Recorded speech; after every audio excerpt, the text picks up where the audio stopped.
हिना रब्बानी साहब, आपकी जो स्पीच थी कौमी असम्बली वाली, उसका मैंने क्लिप चलवाया अभी प्रोग्राम में, और उसके ऊपर आपने जो रिएक्शन है वो मोहतरमा जरताज का वो भी सुन लिया। अब आपसे चाहूँगा कि आपने कहा कि इमैच्योर है, इनको ट्रेन नहीं, it's not funny any more, इनके हम और कॉस्ट भुगत नहीं सकते। आप इसको वजाहत करेंगे?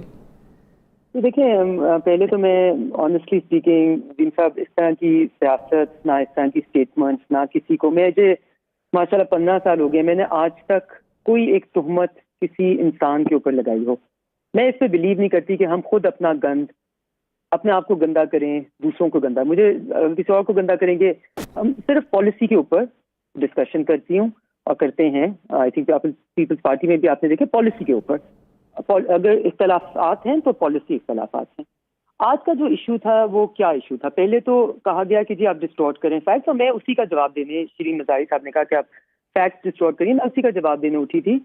और यहाँ पे आपने देखा है कि ये जो जातियात पे बात आनी है ना, हम किसी की जातियात पे यहाँ बात नहीं करें। एक इशू है कि आपकी एक जनरल डायरेक्शन जो पीटीआई का है वो ये है कि जो उठ के बात करे उसको मुल्क दुश्मन करार दिया जाए।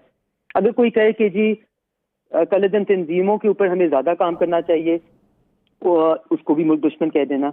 मैं तो बिल्कुल, कोई अगर ये समझता है मैं कहती हूँ इंडिया के साथ या ईरान के साथ इंगेज नहीं करना चाहिए, let them get the fact straight. मैं तो as foreign minister I propagated, supported, fully backed dialogue with India. हमने तो इंडिया के साथ ट्रेड भी नॉर्मलाइजेशन की है। लेकिन ये आपने अगर ये उठाया हुआ है कि जी हर कोई मुल्क दुश्मन है, जो मोदी के साथ बात करता है वो मुल्क दुश्मन हो जाता है, एटसेट्रा एटसेट्रा। आपने प्राइम मिनिस्टर के लिए इमैच्योर का लफ्ज इस्तेमाल किया, मैं इसकी वजाहत चाहता हूँ। देखिए, इसलिए बिकॉज फिर वही प्राइम मिनिस्टर जाके एक न्यूयॉर्क टाइम्स को या किसी बाहर वाली न्यूज एजेंसी को कहते हैं कि जी मोदी अगर प्राइम मिनिस्टर बनेगा तो कश्मीर का मसला सॉल्व होने के लिए बन सकती है। अब ये इमैच्योर क्यों कहा गया मैं आपको एक्सप्लेन कर देती हूँ। पब्लिक डिप्लोमेसी और एक मुल्क के वकार, ये और एक frankly speaking the way inter state relations run, उसमें एक रिक्वायरमेंट होती है कि जब किसी और मुल्क में इलेक्शन हो रहा हो और वो भी आपका ये एक सेंसिटिव मुल्क हो, आप उसके ऊपर neither here nor there weigh in करें। आप ये मत कहें कि किसको जीतना चाहिए तो हमारे लिए बेहतर हो, किसको नहीं जीतना चाहिए हमारे लिए बेहतर। ये एक नॉर्मल एटिकेट्स होते हैं, इंटर स्टेट रिलेशंस इसी तरह मैनेज किए जाते हैं। सेंसिटिविटीज होती हैं दूसरे मुल्कों में, आपका यहाँ पे ये कहना या वो कहना भारी पड़ सकता है। ये चीज किसी को सिखाने की शायद जरूरत है। दूसरी तरफ ये भी एक रूल है, और मैंने ये स्पीच में भी कहा कि आपको ने अफगानिस्तान के ऊपर कहा कि जी वहाँ केयर टेकर सेटअप होना चाहिए, उन्होंने आपका सफीर वापस भेज दिया, उन्होंने इतना स्ट्रॉन्ग रिएक्शन शो किया।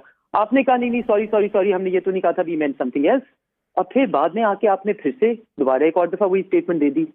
तो यू नो ईरान में क्या हुआ? तीसरी बात वेरी वेरी इंपॉर्टेंट।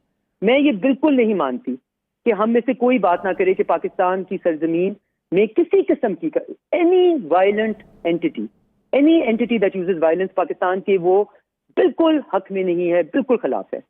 लेकिन यही चीज आप किस तरह कहाँ कहते हैं और क्या जिसके साथ आप कह रहे हैं वो भी एंडोर्स कर। अगर दो प्राइम मिनिस्टर्स, एक सदर और एक प्राइम मिनिस्टर, दोनों ये कह रहे हो कि जी हम एक दूसरे के खिलाफ नहीं इस्तेमाल करने देंगे, हाँ ये पास में होता रहे, इट्स अ डिफरेंट थिंग।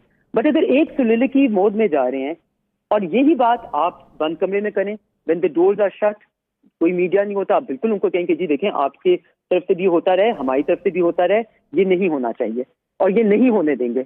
इससे बेहतर कोई स्टेटमेंट ही ना होती, इससे बेहतर कोई काम ही ना होता। बट अब जब आप प्रेस कॉन्फ्रेंस में जब दूसरा चुप बैठे हैं, दूसरे ये नहीं कह रहे कि जो 3 दिन पहले एक इशू हुआ था जिससे आपके वजारत खारजा ने, आपके वजीर खारजा ने, आपके 2 दिन जाने से पहले वो भी एक फौपा था।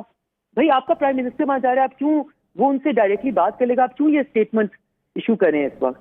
Sensitivity of timing is very important.